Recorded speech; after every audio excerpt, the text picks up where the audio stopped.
Nous avons une action qui va du local à l'international. Et donc pour ce volet-là, l'approche que nous avons adoptée sur la lutte contre le terrorisme est celle que nous continuons de décliner. C'est-à-dire une animation locale par nos services pour que les dossiers soient tous examinés. Parce que le narcotrafic aujourd'hui pourrit la vie de certains quartiers, tue des enfants, mais il a son épicentre, en tout cas des complicités, parfois au bout du monde. Et voilà, les complices du bout du monde, les complices du narcotrafic. Alors en fait, il y a une loi qui a été votée, une loi contre le trafic de drogue, qui était portée d'ailleurs par le ministre de l'Intérieur Bruno Retailleau, et qui s'inspire de la législation antiterroriste, puisqu'on va créer un parquet anticriminalité, comme le parquet antiterroriste, ça sera mis en place à partir de janvier. Et l'idée, c'est d'avoir donc un état-major, un parquet, une chaîne judiciaire spécialisée, et lutter plus efficacement contre les gros bonnets, hein, ceux qui sont à la tête de ces mafias. Bruno Retailleau y croit, et il dit que cette guerre sera gagnée. Alors est-ce qu'on a raison effectivement de dire qu'aujourd'hui, la guerre contre le narcotrafic, c'est comme la guerre contre le terrorisme? Est-ce que vous pensez qu'on va y arriver, que Emmanuel Macron et les autres, parce qu'Emmanuel Macron, il n'est là encore que pour quelques mois, hein, dans un an, un peu plus d'un an, il sera plus là. Est-ce qu'on va gagner cette guerre? Moi, je me lance là-dessus. Évidemment que je pense qu'il y a dans la lutte contre le terrorisme des dimensions intéressantes, notamment des droits d'exception, des mesures d'exception, des temps de garde à vue beaucoup plus longs, du renseignement. Les policiers ont la capacité de suivre, de chercher du renseignement. Mais pour autant, j'ai quand même le sentiment que ce sont deux sujets distincts et que le narcotrafic a une telle ampleur qu'il impose des choses plus visibles. C'est moins du renseignement que le terrorisme et plus de méthodes à la salvadorienne où tu boucles un quartier. On en parlait tout à l'heure, notre auditeur CRS qui dit on vient dans le quartier et on repart quelques jours après. Bah, il faut rester et il faut... Et aller dans les appartements. Ouais, boucler intégralement le quartier pendant des jours. Désolé pour les gens honnêtes qui vivent là, ils devront présenter... Est-ce que tu peux imposer l'état d'urgence sur un quartier? Oui. Oui. C'est ce que le candidat RN, Franck Alizio à Marseille, a proposé, l'état d'urgence. Mais à l'échelle de la ville. Hein. C'est ce qu'il faut accepter. C'est ce qu'il faut accepter pour purger, nettoyer... Je suis même pas sûr que les habitants ils soient contre. Bah, bien sûr, c'est exactement. Et peut-être que les habitants ne seraient pas contre. Si on leur dit que derrière il y aura des résultats, qui seront débarrassés des dealers. Mais encore une fois, si tu ne déloges pas les familles, moi sincèrement, ton histoire, ça ne marche que si tu déloges les gens. Parce que si les gens sont toujours là, ils vont attendre que l'état d'urgence se termine et puis ils recommenceront leurs affaires. Mais c'est toujours pareil. Il faut que des familles de dealers soient enlevées carrément de ces immeubles. Oui, mais tu vois, les policiers arrivent à faire le travail, arrivent à trouver les gens, les mineurs, qui ensuite les mineurs tu remontes. Ce qui ne suit pas derrière, ce sont comme d'habitude pour n'importe quel délit et notamment la drogue, il n'y a pas de conséquences. Il n'y a pas de conséquences. Je voudrais qu'on écoute Kevin, gardien d'immeuble. Bonjour Kevin. Oui, bonjour à tout le monde. Bienvenue. Est-ce qu'on doit prendre les mêmes méthodes que contre le terrorisme? Absolument pas. Moi, je suis gardien d'immeuble dans du HLM et je suis issu de quartier populaire, donc je connais très bien cet écosystème. Tout ça, pour moi, c'est le fruit d'une politique libérale où on a voulu faire des économies sur tout. Notamment, moi j'ai 36 ans et à l'époque on a connu le mandat de Sarkozy qui nous a enlevé les commissariats de proximité. Nous on avait un commissariat dans notre quartier, on connaissait le commandant, on connaissait tous les policiers, on connaissait nos parents. Donc il y avait énormément de prévention et du social et de l'humain et ça fonctionnait, c'était pas seulement là pour jouer au foot comme pour reprendre M. Sarkozy. Et il faut savoir également que tout ça, pour moi, avec la répression, ça ne fonctionnera pas parce que le véritable cœur du problème, c'est cette précarité sociale. C'est absolument ça qui est le cœur du problème. Et c'est même, pour aller un peu dans le cœur du problème, c'est tout un écosystème. Vous savez, quand on est issu d'un quartier comme moi, à la base je suis de Beauvais dans le Nord, on a notre école primaire, notre collège au cœur du quartier. On ne sort pas de notre cité, on est tous ensemble, et je ne dis pas moi français racisé, on est tous français dans l'école de la République, on a tous la même précarité sociale, on a des profs qui manquent, on était en classe, on était 35, c'est tout un écosystème derrière. Et bien sûr, pour reprendre le propos du CRS, bien sûr que la drogue dans les quartiers et dans les prisons, parce que moi j'ai des locataires qui sont matons en prison, qui me disent, la drogue, bien sûr, ça achète la paix sociale. Et si ça achète la paix sociale, c'est que l'État, socialement, ne fait pas son boulot. Et vous pouvez envoyer l'armée, boucler les quartiers, tirer sur... Ça ne fonctionnera pas.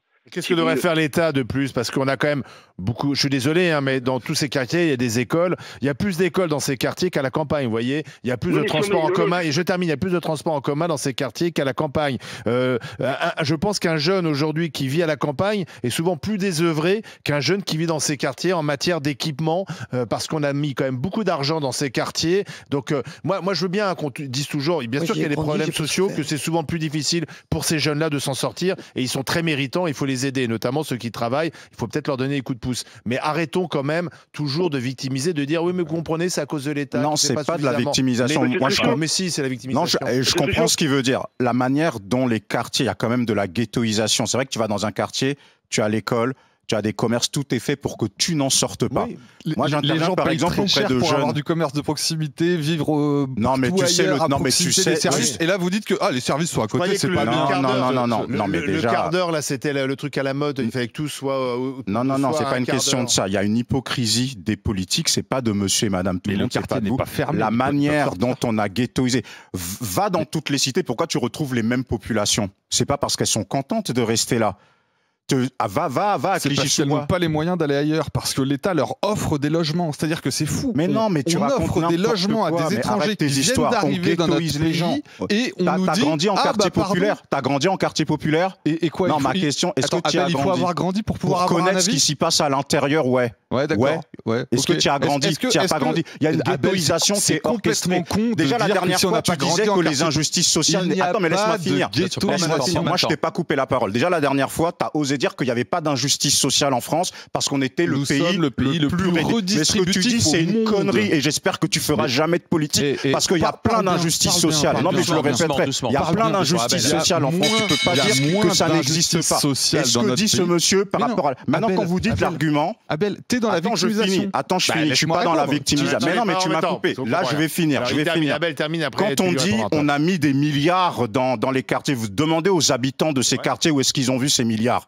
C'est quoi? On a ravalé des façades d'immeubles, on a mis des terrains de foot et des terrains de basket. C'est ça les milliards? Est-ce que les conditions de vie des gens se sont améliorées? Non. Va dans certaines cités, va voir les boîtes aux lettres. Plus du tout.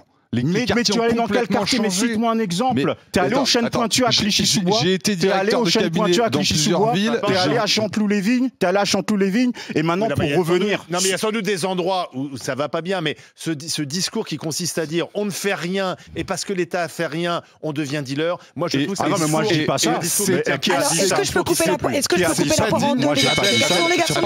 Je réponds. Ton discours ne me semble pas digne d'un éducateur parce que tu entretiens les jeunes. Mais tu racontes n'importe quoi. Mais laisse-moi finir. Tu entretiens les jeunes de ces quartiers dans l'idée... Ne déforme pas mes propos parce que j'ai pas dit ça. Tu entretiens les jeunes de ces quartiers dans l'idée qu'ils seraient ghettoisés, coincés, etc. Alors que l'État français leur donne une chance partout dans le monde. Ils n'auraient pas de logement, pas d'allocation. Et donc, vous transformez le fait que l'État donne des logements et des allocations dans le fait qu'il les ghettoise. Mais en fait, c'est pas possible. Tu sais quoi? L'État a toujours tort avec vous. Et je te répète, j'espère que tu ne seras jamais politique. Immense. Tu sais qu'il y a des jeunes, ce qu'on leur fait faire pour qu'ils ne soient pas discriminés à l'embauche, on leur dit ne mettez pas l'adresse du quartier où vous habitez, mettez plutôt l'adresse du siège social du dispositif qui est en centre-ville. Bizarrement, il y a plus de réponses. Tu connais pas le sujet. Donc arrête de raconter n'importe quoi. Ne dis pas qu'il n'y a pas de discrimination en France. Mais maintenant, par rapport au sujet... C'est pas de ça dont tu parlais, Abel. On parle de la drogue, comment lutter efficacement. Est-ce qu'il faut mettre le paquet et moi, je suis d'accord pour mettre le paquet. C'est là où je me distingue de l'auditeur. Moi, je suis d'accord parce que quand à Nîmes, tu as des jeunes qui passent des messages, jeunes narcotrafiquants, en disant attention, si vos enfants, même s'ils ont 9-10 ans, s'ils se baladent dans la rue, on va les rafaler. S'ils vont chercher le pain à la boulangerie, on va les rafaler. Évidemment, moi, je pense qu'il faut de la répression et sans limite par rapport à eux. Si je peux juste un tout petit peu nuancer, moi, je viens de ces quartiers-là et j'en suis sortie. Donc, j'ai les deux visions. Ce que moi, je reproche... Alors là, Abel, je ne vais pas être d'accord avec toi sur un point, c'est que l'État fait énormément de dispositifs dans les familles avec l'ensemble des aides sociales. La plupart des activités culturelles sont gratuites. Il y a des centres aérés avec des éducateurs qui sont gratuits pendant les vacances où on peut faire plein d'activités, etc. Maintenant, pour moi, l'un des problèmes des quartiers, c'est cette identité. C'est-à-dire que tu regardes, il faut se complaire là-dedans. Les clips de rap qui sont quand même les artistes favoris des jeunes de quartier dont j'ai fait partie, tu regardes, ça a un joint à la main, c'est habillé n'importe comment, ça dit nique la police, je vais baiser ta sœur. Non mais complètement, sauf que malheureusement, ça entretient, moi je trouve qu'il y a presque un esprit de communautarisme dans les cités. Si t'as pas tes requins, tes TN requins avec tes chaussettes par-dessus le jogging, ta fausse banane Gucci, ta casquette à l'envers avec un gros manteau, on te regarde de travers, on te traite d'intello. Donc le problème, c'est encore une fois, à mon sens, l'éducation, tu ne peux pas...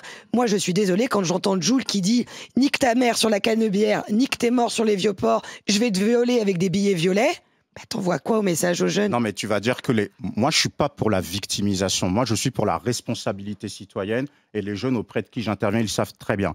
Mais tu peux pas me dire que les discriminations, ça n'existe pas. Non, c'est pas ce que j'ai dit. Oui, mais ça n'explique pas le deal. Pardon. Moi, j'ai pas dit le contraire. Si, parce qu'on parlait de ça. Non, on parlait de ça. Et notre ami qu'on avait au 32-16 nous expliquait, c'est parce que l'État n'intervient pas. Attends, c'est qu'on je trouve que c'est pas vers le deal. Aujourd'hui, je pense qu'on a dépassé cette question. On voit bien que c'est l'argent qui forcément qu'on fait miroiter à tous ces gamins, qu'on emmène effectivement vers le deal, et qu'aujourd'hui, on n'a pas de réponse à la fois ferme et peut-être d'offrir un autre chemin à ces gamins. Mais on ne peut pas victimiser, parce que la victimisation, là où je l'entends pas, c'est que tu vois, moi, mes parents, ils n'avaient pas le droit aux aides sociales parce qu'ils avaient décidé de bosser. Donc, mes parents ont payé 1000 balles de loyer quand ma voisine du dessus en payait 250. Ce que je peux pas entendre, c'est oui, mais c'est parce que s'il y a de la précarité. Je ne peux pas être d'accord avec ça. Enfin, je veux dire, moi, j'étais habillée avec les fringues de mes... moi-même, je sors moi, j'étais habillée avec les fringues de mes cousines. On allait à la halle, on faisait les ultra-soldes de les 70% de remise, machin et tout. Quand mon copain qui séchait les cours, enfin mon camarade qui séchait les cours et qui potentiellement jouait à faire le petit dealer, c'est parce que ça a commencé quand j'étais jeune de prendre des petits jeunes pour faire le deal. Il était habillé en Lacoste et avec sa doudoune jaune qui coûte une fortune. Pourquoi toutes les mafias mexicaines, tout ça qu'on a cité, pourquoi ça naît toujours dans les favelas? Pourquoi ça naît toujours dans les quartiers difficiles? Parce là où il y a beaucoup de social, là où on investit. C'est un modèle qui est mondial, c'est pas un modèle qui est français. Regarde au Mexique, regarde au Brésil, pourquoi ça naît dans les favelas? Selon moi, parce qu'il y a une concentration aussi. C'est aussi parce qu'on importe des gens issus de ce monde-là. C'est aussi l'immigration. C'est quelque chose qui est global en fait. C'est pour ça qu'il faut de la nuance. Moi, j'ai jamais dit parce que tu nais dans un quartier populaire, parce que ton père t'a abandonné, j'applaudis le fait que tu deviennes un délinquant. Non, parce que la majorité des jeunes, ils s'en sortent. Mais je prends en compte tous les facteurs. C'est là où il faut lutter contre la discrimination de ces jeunes-là. Mais moi, je suis d'accord, parce que les jeunes qui se comportent bien, ils se font salir à cause des connards qui se comportent mal. C'est pour ça que l'un n'empêche pas l'autre. C'est-à-dire qu'effectivement, c'est pas normal qu'un jeune qui veut s'en sortir soit victime du lieu où il habite. Mais bien entendu. Voilà, c'est tout. Mais c'est le cas. Là, il faut aussi dénoncer la complicité des familles et tous ceux qui sont entretenus par l'argent de la drogue. Oui, aussi. Ça fait vivre des... Arrêtez l'immigration. Merci à Kevin d'avoir été avec nous. Terrorisme et narcotrafic, est-ce que vous considérez que c'est le même combat, oui ou non? Même combat, oui ou non? On va voir ce que vous en pensez. Terrorisme, narcotrafic, même combat, oui à 85%.